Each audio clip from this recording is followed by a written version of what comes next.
The security keypad beeped sharply as Micah's fingers pressed the familiar code. The heavy glass door unlocked with a satisfying click. Just as he pushed it open with his shoulder, grocery bags balanced precariously in both hands, a voice cut through the marble lobby like a blade. "Excuse me." "Stop right there." Micah froze, the weight of the bags suddenly heavier in his grip. A blonde woman in expensive athleisure wear stepped directly into his path, her small dog tucked under one arm, her phone clutched in her other hand like a weapon. Her eyes narrowed with suspicion as she looked him up and down. "I need to see some ID. Now. You don't live here." The confrontation was about to escalate in ways neither of them could imagine. Because what this woman didn't know was about to change everything. Before I continue this incredible true story, take a moment to hit that subscribe button. If you've ever been judged unfairly or witnessed discrimination firsthand, this channel is for you. We share the stories society needs to hear. Drop a like if you believe everyone deserves respect regardless of their appearance. And now, let's dive deeper into what happened that fateful afternoon. Before that confrontation in the lobby, Micah Bryant's Thursday had been entirely ordinary. The spring sun hung bright in a cloudless sky as he finished his workday and stopped by the local market. The cashier had smiled at him, the same one who'd been ringing up his groceries every week for the past 3 years. "The usual today, Mr. Bryant?" she'd asked, already reaching for the premium coffee beans he favored. "And some extra fruit," Micah had replied with an easy smile. "Having a productive week. Thought I'd treat myself." What he didn't mention was why this week was special. After 4 years of living in apartment 1801 of the prestigious Westmore residences, Micah had just closed a deal that most would consider the pinnacle of success. But Micah wasn't one to broadcast his achievements. His mother had raised him with a simple philosophy: let your work speak for itself. And his work certainly spoke volumes. At 34, Micah had built his real estate portfolio methodically, property by property. While classmates from business school had chased flashy startups and quick wins, Micah had focused on long-term investments. His company specialized in transforming overlooked properties into thriving community spaces, maintaining affordability while improving quality. The Westmore had been his home for 4 years. A luxury building with sleek stone columns, biometric security, and a concierge who remembered residents' birthdays. Or at least, most residents' birthdays. Micah was the kind of neighbor who always held the door, who volunteered first when the building organized community service events, who learned the names of the maintenance staff and security guards. He'd helped an elderly resident carry groceries more times than he could count. He'd fed cats for neighbors on vacation and watered countless plants. And yet, despite all this, Micah remained somehow invisible to certain residents. Or perhaps more accurately, too visible, but in all the wrong ways. Has that ever happened to you? Being simultaneously overlooked and over-scrutinized? Take a moment to think about that as our story continues. On the sidewalk outside his building, Micah had paused to shift his grocery bags, the weight cutting into his fingers. He'd nodded to the usual dog walkers, the familiar faces he'd come to recognize over 4 years of residency. Some nodded back. Others looked through him as if he were made of glass. 4 years, and still to some he remained a stranger, a perpetual outsider, someone to be watched rather than welcomed. As Micah approached the building's security gate that afternoon, nothing about his demeanor suggested the success he'd achieved or the power he now quietly held. He was dressed in simple dark jeans and a navy button-down shirt, professional but understated. His watch was expensive but not flashy. His shoes were polished but not new. But his calm confidence, that was unmistakable. It was in the straightness of his posture, the steadiness of his gaze, the deliberate pace of his steps. It was the bearing of someone who knew exactly who he was and where he belonged, which made what was about to happen all the more revealing. The keypad beeped as Micah entered his code with one hand while balancing his groceries with the other. The gate unlocked with that familiar click, and the sun's afternoon light caught the glass doors, temporarily blinding him as he stepped through the entrance. That's when he noticed her.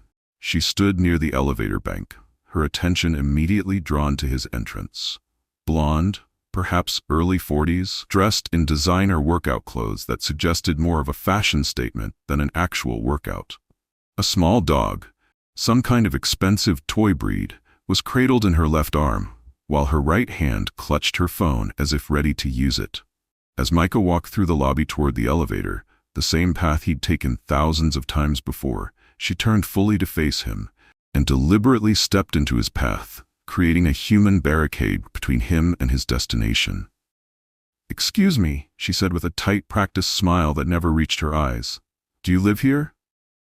The question hung in the air between them, simple words carrying the weight of centuries of similar confrontations.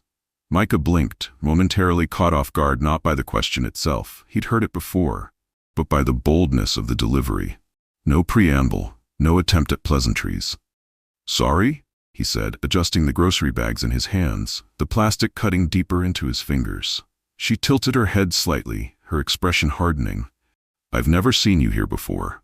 I'm just being cautious." Micah exhaled slowly, the familiar weight of these interactions settling on his shoulders. Not again. This wasn't even close to the first time he'd been questioned in his own building.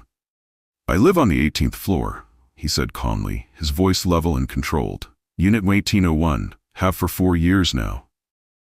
Her eyes scanned him from head to toe, not with curiosity, but with quiet suspicion. Her gaze lingered on his clothes, his groceries, his face, assessing, calculating, determining his worthiness to exist in this shared space. "Well, I've lived here since the building opened," she replied, as if that granted her some special authority. "And I think I would have seen you." The subtext was clear. "You don't belong here. You couldn't belong here. I would remember you if you did." Micah held up his key fob, the same one that had granted him access to the building, the elevators, the amenities floor, and his home for the past 4 years.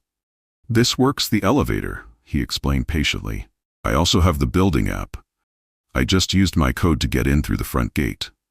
Her posture stiffened as she crossed her arms across her chest. "That doesn't mean anything. You could have followed someone in." And there it was. The script he'd seen before. Too many times, different places, same performance. The pause, the forced smile, the tone that dripped with condescension disguised as concern. Micah glanced around the lobby.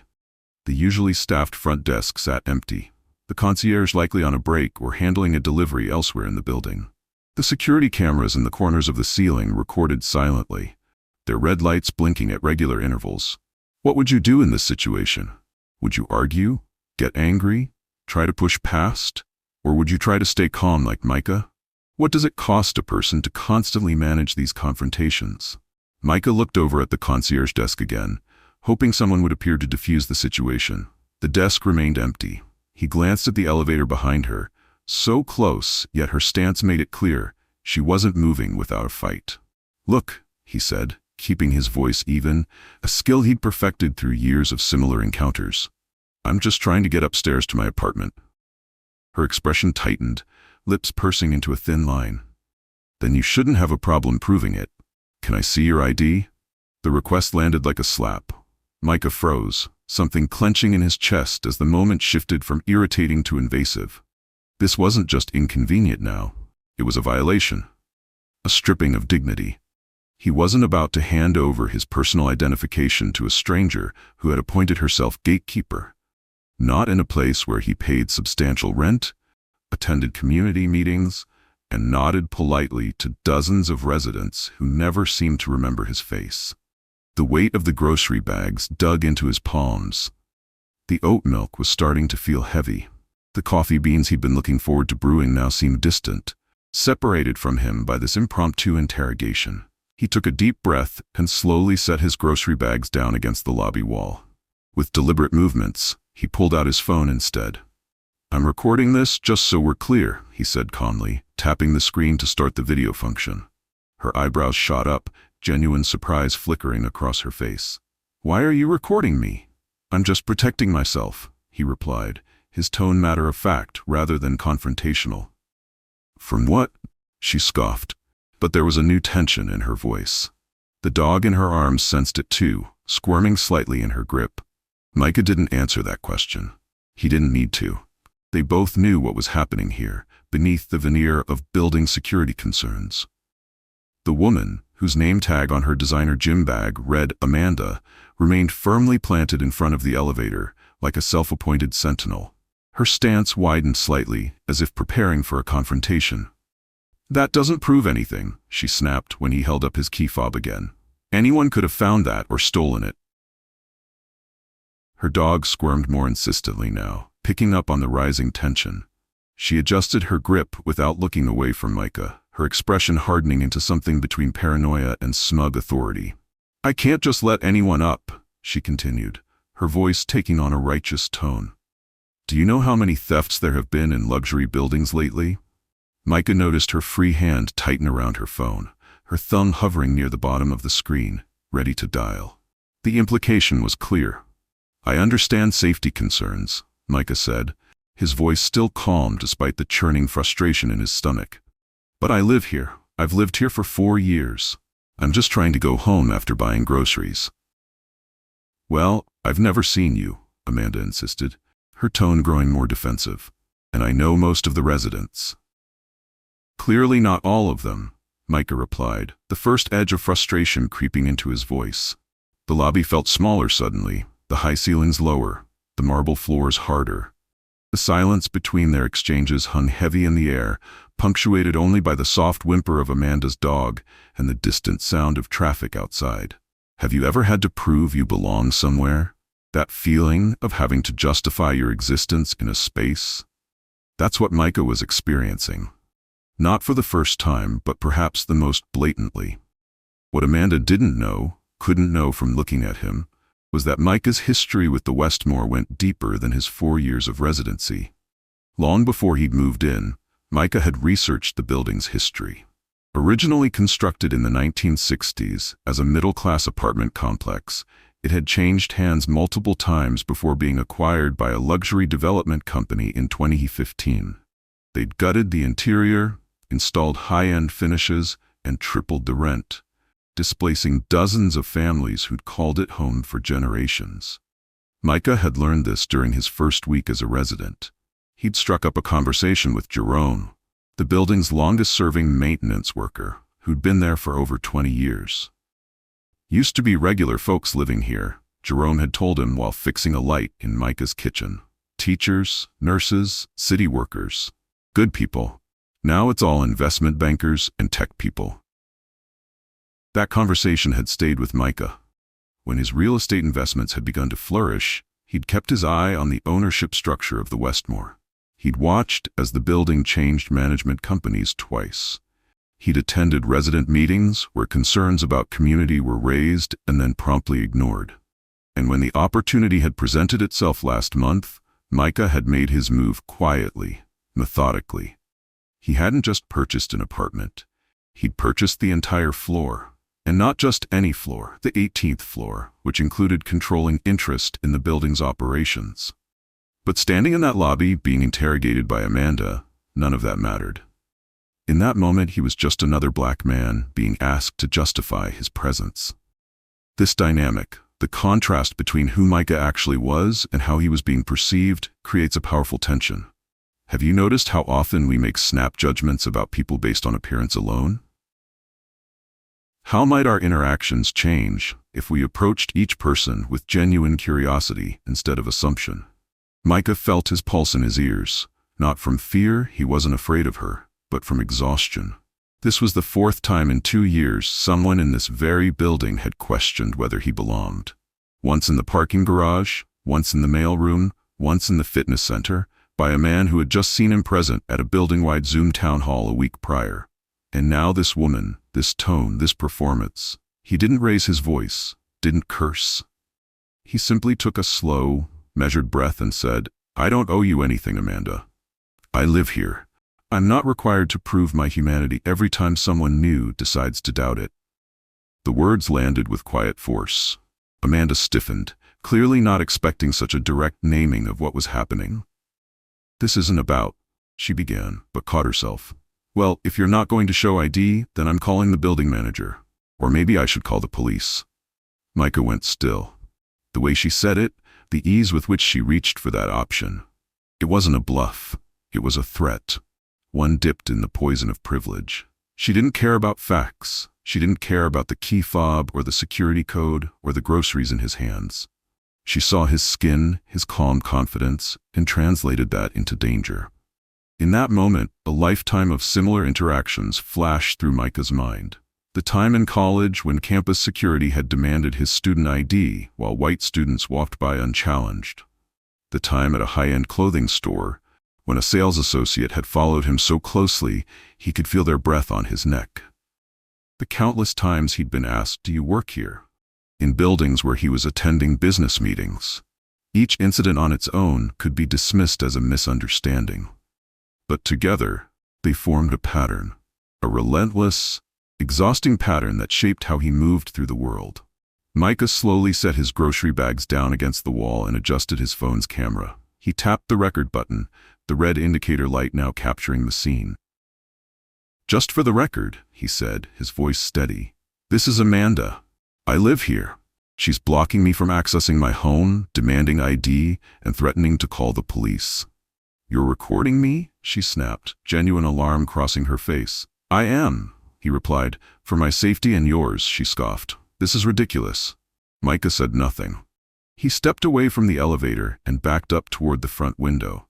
The sunlight streamed in, casting a long shadow behind him as he tapped a contact on his screen.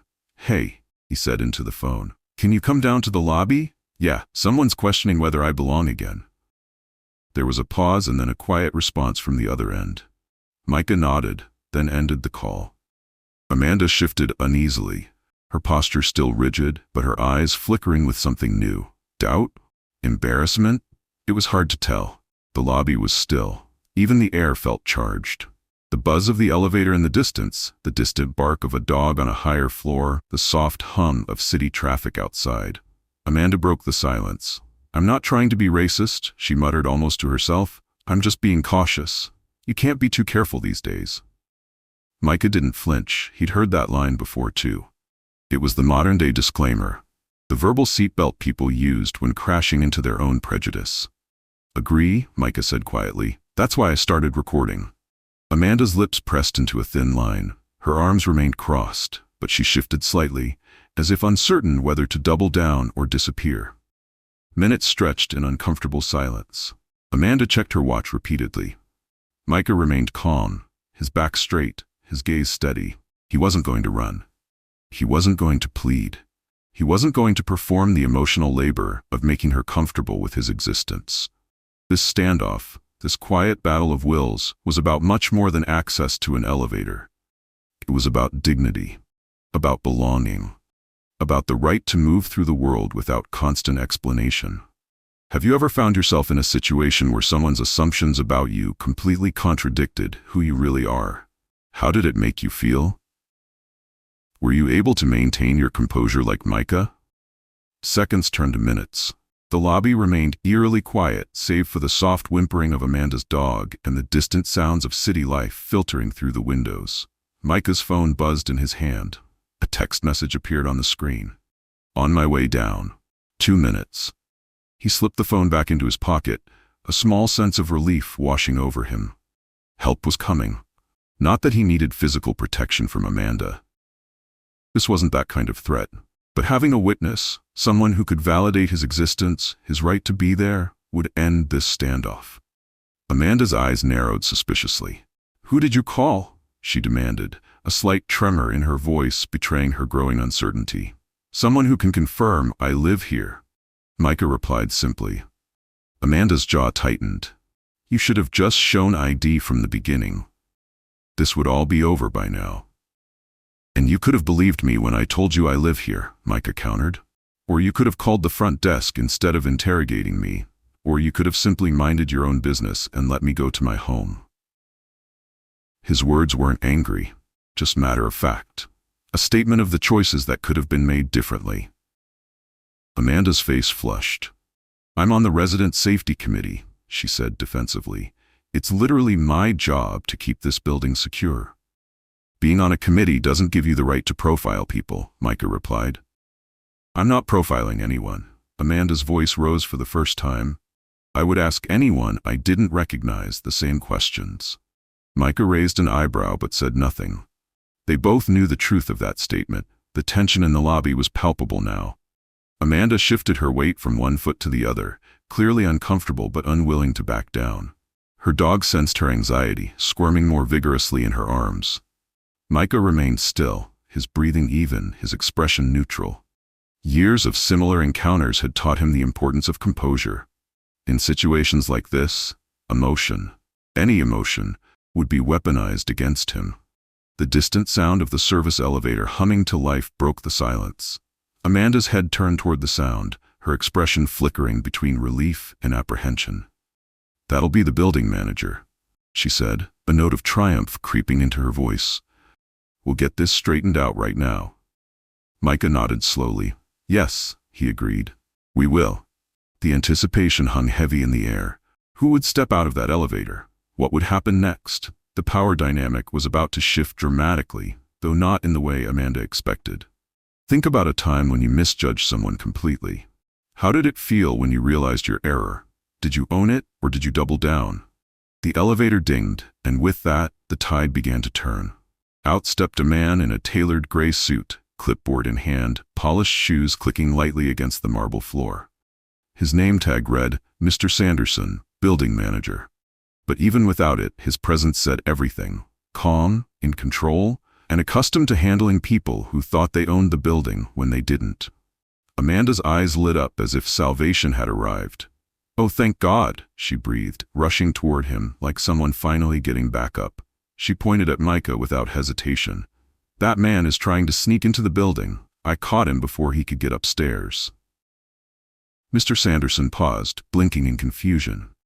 He looked between Amanda's outstretched hand and Micah's composed face. His brows knit together. Then a small smile tugged at the corners of his mouth, one of recognition, not amusement. "Ugh," he said, stepping forward. "Mr. Bryant, I'm so sorry for the delay. We've just finished preparing. Your orientation packet, your welcome materials, and keys are upstairs just as discussed." Amanda blinked rapidly, her mouth opening slightly. "Wait, what?" she asked, her voice cracking. Mr. Sanderson turned slightly toward her, still holding the clipboard. "Mr. Bryant is our new resident landlord for the 18th floor. He just finalized ownership last week. We're onboarding the rest of his tenants by tomorrow." The words hung in the air for a moment before their full meaning registered on Amanda's face. First confusion, then disbelief, and finally, the dawning horror of realization. "Resident landlord?" she repeated weakly. "Yes," Mr. Sanderson continued, apparently oblivious to the thick tension. "Mr. Bryant has acquired ownership of the entire 18th floor, which includes controlling interest in the building's operations committee. He'll be overseeing several of our community initiatives moving forward." Amanda's face drained of color. Her mouth opened, then closed. She looked at Micah as if seeing him for the first time, but it was far too late for that. Micah stood still, calm as ever. His phone was no longer recording. He didn't need it anymore. I didn't know. No one told me." Amanda stammered, the dog now completely still in her arms, as if even it sensed the shift in power. "You didn't ask," Micah replied softly. There was no venom in his voice, no need for it. His tone carried something heavier, clarity. Amanda took a step back. Her dog whimpered in her arms. Mr. Sanderson, still not fully grasping the subtext of the interaction, simply continued his duties. "Would you like me to escort you upstairs now, Mr. Bryant? The unit has been cleaned, and your welcome gift is waiting on the kitchen island." Micah nodded once, picking up his grocery bags. "Yes, thank you. I'll head up in a moment." Mr. Sanderson nodded politely and stepped away, returning to the elevator and disappearing behind the closing doors. The lobby fell silent once more. Amanda stood frozen, her expression a mixture of shock, embarrassment, and the sudden uncomfortable awareness of her own assumptions. Micah didn't rush. He walked calmly across the lobby floor, the soft echo of his footsteps deliberate, unbothered, unshaken.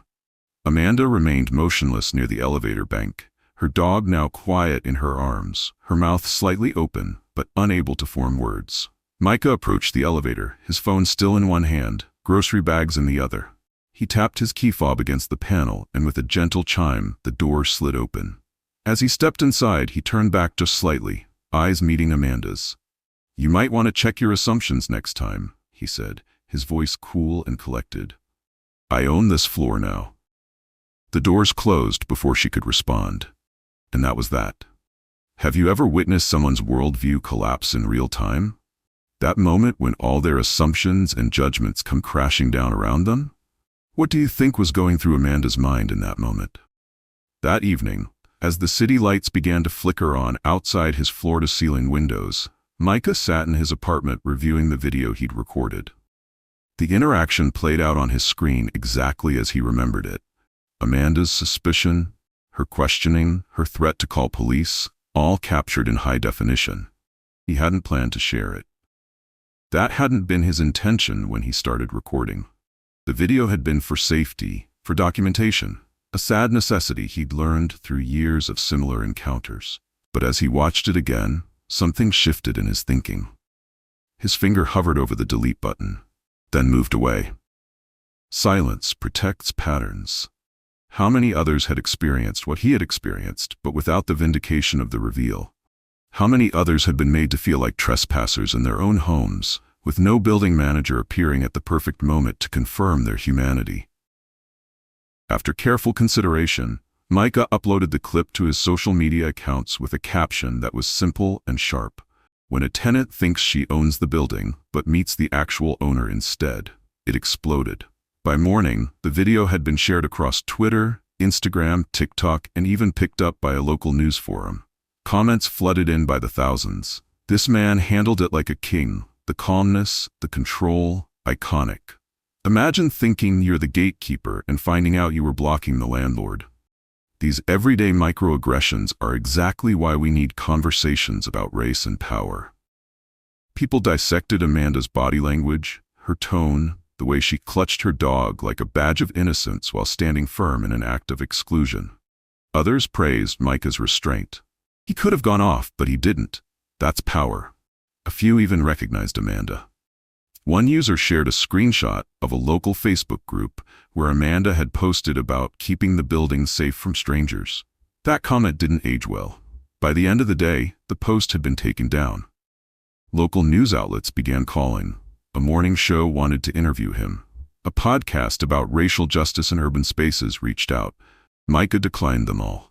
This wasn't about fame or public shaming. It was about visibility, about making the invisible visible. Because for every Micah with a camera and a vindication, there were thousands without either. The video continued to spread, sparking conversations in workplaces, in classrooms, in dinner tables across the country. Some defended Amanda. She was just being cautious. Others recognized the pattern. This happens all the time, but usually there's no camera and no dramatic reveal. The conversation was happening. That was what mattered. Have you noticed how technology has changed these dynamics? How smartphones and social media have made visible what was previously unseen?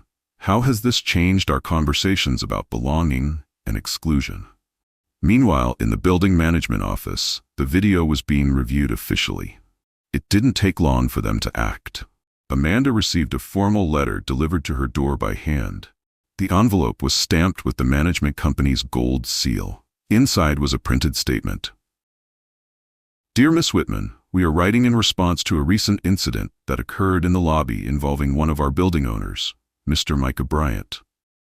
After a thorough review of the recorded interaction and community reports, we have determined that your behavior constituted a clear case of inappropriate conduct and racial profiling. This is a violation of our residential code of ethics and community inclusion policy.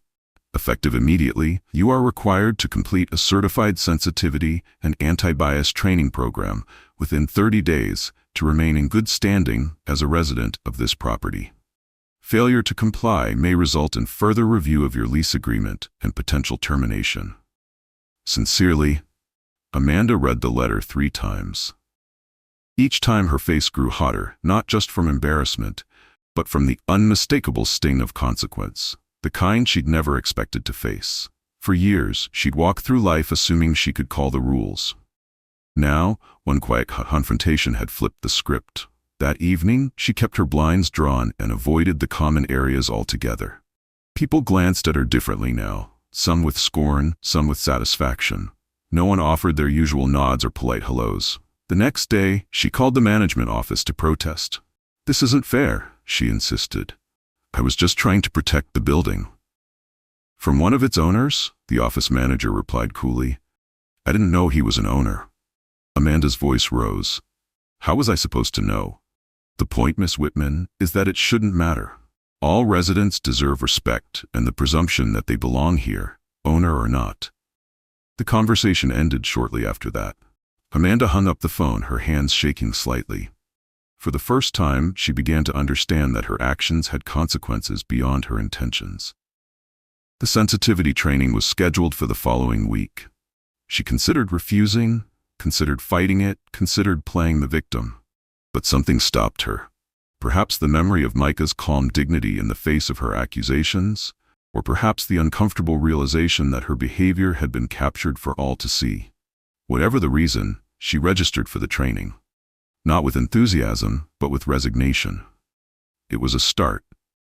Do you think the management's response was appropriate? Would it be enough to create meaningful change? What accountability looks like in situations like this. Upstairs, Micah stood on his balcony, the city stretching out before him in golden dusk. He wasn't proud of the viral fame. That wasn't what mattered. What mattered was that this time, the world saw. This time, there were receipts, evidence, no gaslighting, no excuse. It wasn't just about Amanda. It was about every moment like this that didn't make it to video. Every quiet humiliation Black people endure. And every time they choose peace over protest just to stay safe. His phone buzzed constantly with notifications, friends sending support, strangers sharing stories, media requesting comments. He responded to the friends, read the stories, ignored the media. This moment wasn't for consumption, it was for reflection. Micah thought about his mother, who had taught him to hold his head high no matter what. Who had prepared him for a world that would often see his skin before seeing him. Who had instilled in him both the strength to endure and the wisdom to choose his battles. "There will be Amandas," she had told him once after a similar incident at his high school. "But there will also be people who see you, really see you. Focus on them." Micah had followed that advice throughout his life. He built relationships with people who saw him, who valued his intelligence, his work ethic, his vision. He'd channeled his energy into creation rather than confrontation.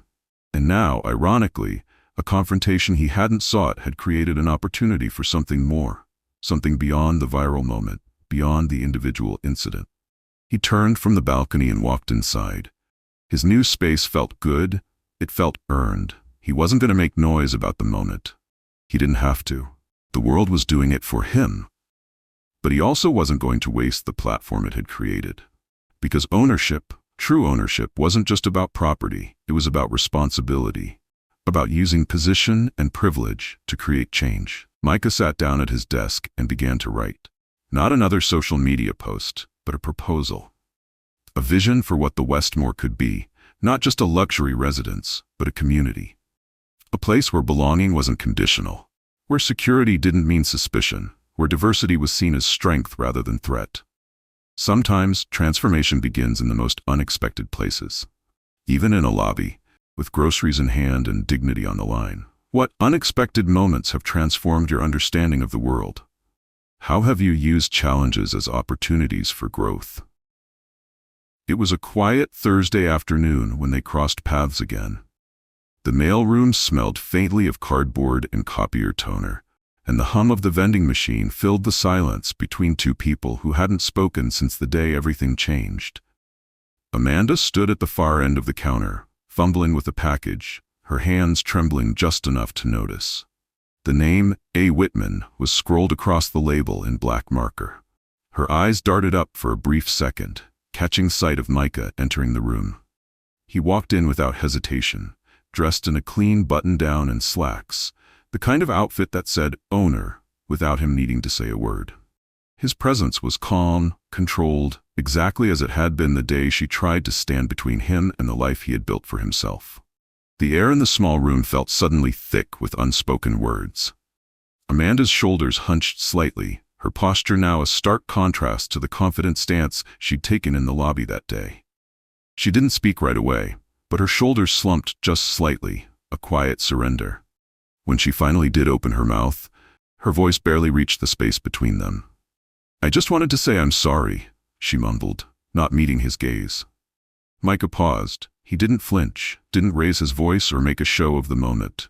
He simply looked at her fully, squarely, with the kind of stillness that carried weight. "Did you complete the training?" he asked, his voice neutral. Amanda nodded, still not making eye contact. "Yes. Last week." "And?" Micah asked, his tone not accusatory but genuinely curious. Amanda finally looked up, her eyes meeting his briefly before darting away again. "It was informative. I never thought about how," she paused, struggling to find the words, "how exhausting it must be to constantly have to prove you belong." Micah nodded slowly, taking a moment to retrieve his mail from his box. "It is exhausting," he confirmed quietly. "I just wanted you to know that I'm sorry," Amanda repeated, her voice stronger this time. "What I did was wrong. I made assumptions based on—" She trailed off. "Based on what you saw," Micah finished for her. "Not who I am." Amanda nodded, a flush of shame coloring her cheeks. "Yes." Micah considered her for a long moment, weighing her words against her actions. Then he nodded. "It's not just about me," he said softly. "It's about who comes after me. It's about creating spaces where people don't have to constantly justify their existence." Amanda looked up briefly, as if trying to understand the full meaning behind his words, but he had already turned to retrieve his mail. The conversation ended there. No grand confrontation, no explosion of emotion, just truth delivered without cruelty, but with undeniable clarity. As Micah left the mailroom, he felt a subtle shift, not just in Amanda, but in himself. This wasn't forgiveness exactly. It was something more complicated: acknowledgement, a recognition that change, real change, begins with uncomfortable conversations and continues with consistent action. Have you ever had to apologize for a genuine mistake? How did it feel? Was it accepted? These moments of accountability can be transformative if we allow them to be. That evening, Micah posted one final message on his social media. No video, no hashtags, no edits, just a plain white background with black text. Racism doesn't always wear a hood. Sometimes it wears a cardigan and holds the elevator door. The post went viral within minutes. It wasn't angry. It didn't need to be. It was honest, and that's what made people stop scrolling. In the comments, people shared their own experiences, everyday stories of being doubted, watched, second-guessed. Not in back alleys, but in lobbies. Not with shouts, but with silence and suspicion. A week later, something new appeared in the apartment building's lobby. Mounted beside the elevator, right where Amanda had stood that day, was a sleek, bronze plaque. "This building is committed to inclusivity, respect, and equity. Every resident and guest deserves to feel safe, seen, and valued. Property management." Next to it was a framed notice. The building's first resident-led diversity initiative, chaired by none other than Micah Bryant. No press release, no celebration, just a quiet shift. A ripple that started with resistance but ended with reform. Micah didn't seek applause. He never had. He simply showed up to the first meeting in the community lounge. A few residents at his side, some curious, some inspired, and a few humbly remorseful. He opened the conversation not with accusations, but with questions. How do we make this building a place where everyone feels like they belong the first time they walk in? He asked the gathered residents. The discussion that followed was sometimes uncomfortable, occasionally heated, but ultimately productive. People shared experiences, not just about race, but about class, about disability, about all the invisible ways that spaces can exclude. A retired professor talked about the time she was asked if she was lost when trying to access the gym. A younger resident in a wheelchair described how often maintenance staff directed questions about his apartment to his able-bodied friends instead of to him. A Muslim family spoke of feeling scrutinized in the common areas, especially during Ramadan. Patterns emerged, connections formed, understanding deepened. By the end of the meeting, concrete steps had been proposed. A revision of security protocols to ensure they protected without profiling. A community welcome committee to help new residents integrate. Regular social events designed to build genuine relationships across differences. The Westmore was changing, not because of a viral video, but because someone had finally created space for these conversations to happen. In the weeks that followed, small but significant shifts occurred throughout the building. The concierge began greeting all residents with the same warm welcome, regardless of appearance. Security guards received additional training on respectful interactions. The community bulletin board, filled with notices about cultural celebrations, volunteer opportunities, and shared interests. And Amanda? She joined the welcome committee. Not as a leader, but as a participant, quietly learning, listening, growing. It wasn't a dramatic redemption story. It was something more nuanced, more real. The slow, sometimes awkward process of unlearning and relearning. 3 months after the incident, a new family moved into the building. As they struggled with bags and boxes in the lobby, a small group of residents appeared to help. Amanda among them, no longer the self-appointed gatekeeper, but simply a neighbor offering assistance. Micah watched from across the lobby, a small smile playing at his lips. This wasn't just about one confrontation or one viral moment. This was about lasting change, the kind that transforms not just policies, but hearts and minds. Do you believe spaces can truly change? Is it enough to change rules? Or must we also change culture? What responsibility do we all have in creating communities where everyone belongs? The changes at the Westmore didn't stop at the building's doors. The ripples continued to spread outward. Micah's video and subsequent community initiative caught the attention of other property management companies in the city. His phone began ringing with invitations to consult, to speak, to share his approach to creating truly inclusive living spaces. At first he hesitated. He wasn't an activist or a diversity trainer. He was a real estate investor who happened to have a vision for what communities could be. But as the requests persisted, he recognized the opportunity to create change on a larger scale. He started small, a panel discussion at the Real Estate Investors Association, where he spoke not just about property values, but about human values, about how buildings weren't just assets, but homes, about how security didn't have to come at the expense of dignity. The most valuable investment we can make, he told the audience of developers and investors, is in the quality of human connection within our properties. A building where everyone truly feels they belong is a building where people stay longer, care more deeply, and contribute more fully to the community. It wasn't the typical real estate investment talk. Some shifted uncomfortably in their seats. Others leaned forward, intrigued by this different perspective. A few took notes furiously, sensing a new approach to an old industry. The conversation spread. A local news station featured Micah in a segment about innovative approaches to urban housing. A graduate student asked to interview him for a thesis on inclusive urban development. A neighboring apartment complex reached out for advice on implementing their own community initiative. 6 months after the lobby incident, Micah found himself speaking to a room full of property managers, security personnel, and building staff from across the city. Not about the viral video, but about the work that came after, the hard, necessary work of transforming spaces and systems. The goal isn't to avoid another viral confrontation, he explained. The goal is to create environments where such confrontations never happen in the first place, where belonging isn't something that has to be proven, but something that's assumed from the start. The audience listened intently. Some nodded in recognition, others took notes. A few looked skeptical, but engaged. The conversation was happening in places it had never happened before. Meanwhile, back at the Westmore, something remarkable was occurring. The building was becoming known not just for its luxury amenities, but for its community spirit. Current residents began renewing leases at higher rates. New applications increased. People were specifically seeking out the Westmore, not just for its physical features, but for the sense of belonging it fostered. It turned out that creating truly inclusive spaces wasn't just the right thing to do, it was good business too. Have you ever been part of transforming a culture? What small changes have you seen lead to bigger shifts? How does individual action connect to systemic change? 1 year to the day after the lobby confrontation, the Westmore held its first annual community celebration in the building's garden terrace.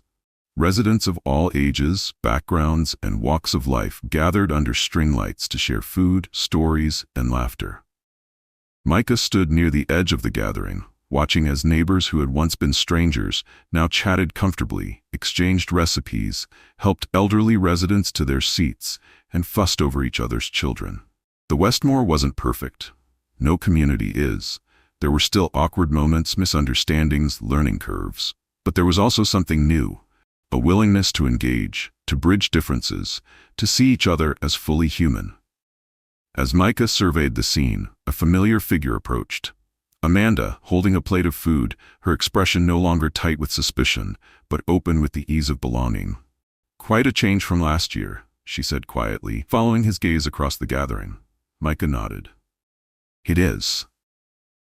I think about that day a lot," Amanda admitted, "about how differently I see things now." "Growth isn't about never making mistakes," Micah replied. "It's about what we do after we make them." Amanda considered this, then asked, "Do you think people can really change?" Micah looked out at the diverse gathering, at the elderly couple chatting with the young tech workers, at the Muslim family sharing homemade desserts, at the children of various backgrounds playing together without hesitation. "I think spaces can change," he said finally, "and when spaces change, they give people permission to change too." It wasn't a perfect resolution. It wasn't a fairy tale ending. It was something more valuable, a genuine evolution, both personal and collective. The slow, sometimes messy, but ultimately transformative process of creating community across difference. As the evening progressed, Micah found himself at the center of the gathering. Not because he sought attention, but because the community recognized what his quiet leadership had helped create. The building manager approached with a small gift, a framed photograph of the Westmore, taken from the perspective of someone approaching the front entrance. "For the man who taught us to see this building differently." The card read, "Not just as a place to live, but as a place to belong." Micah accepted the gift with a nod of appreciation. His eyes scanned the gathering one more time, taking in the genuine connections forming across differences that once seemed insurmountable. This was what ownership really meant. Not just possessing a space, but taking responsibility for what happened within it. Not just claiming rights, but extending them to others. Not just belonging, but ensuring that everyone else belonged too. In a world often divided by assumptions and fear, the Westmore had become something rare and precious. A community where people were seen for who they truly were, not who others assumed them to be. And it had all started with a confrontation in a lobby, groceries in hand, dignity on the line, and the courage to stand firm in the face of exclusion. How might our world change if we all took responsibility for the spaces we occupy? If we all challenged exclusion when we saw it? If we all worked to create communities where everyone truly belongs? Sometimes justice doesn't roar. It walks through lobbies in silence. It stands in elevators with dignity. It corrects with presence, not performance. Micah had done what many are forced to do: defend their right to exist, to live, to breathe in spaces they've earned the right to occupy. But what made him different was how he turned that defense into something more, something lasting. A mirror, a lesson, a new standard. His story reminds us that transformation often begins in the most unexpected places. In grocery-laden confrontations, in uncomfortable recognitions, in the quiet decision to see differently and do better. We all have choices to make in these moments. Do we perpetuate patterns of exclusion, or do we create spaces where belonging isn't conditional? Do we assume the worst in others based on appearance, or do we approach each person with the dignity they deserve? Do we defend territories, or do we build communities? The most powerful changes rarely happen through grand gestures or dramatic showdowns. They happen through persistent presence, through refusing to be invisible, through transforming conflict into conversation. Micah didn't set out to become a symbol or a viral sensation. He simply stood in his truth, claimed his space, and then used his position to ensure others could do the same. In doing so, he didn't just change a building, he changed minds, hearts, and ultimately, a community. If this story resonated with you, hit that subscribe button. Share it with someone who needs to hear it. Leave a comment about a time you witnessed discrimination and what you did or wish you had done in response. Remember, change doesn't always come from grand gestures. Sometimes it comes from one person refusing to shrink, refusing to apologize for their existence, refusing to be silent about the truth. Until next time, this is Racism Diary. Thank you for listening.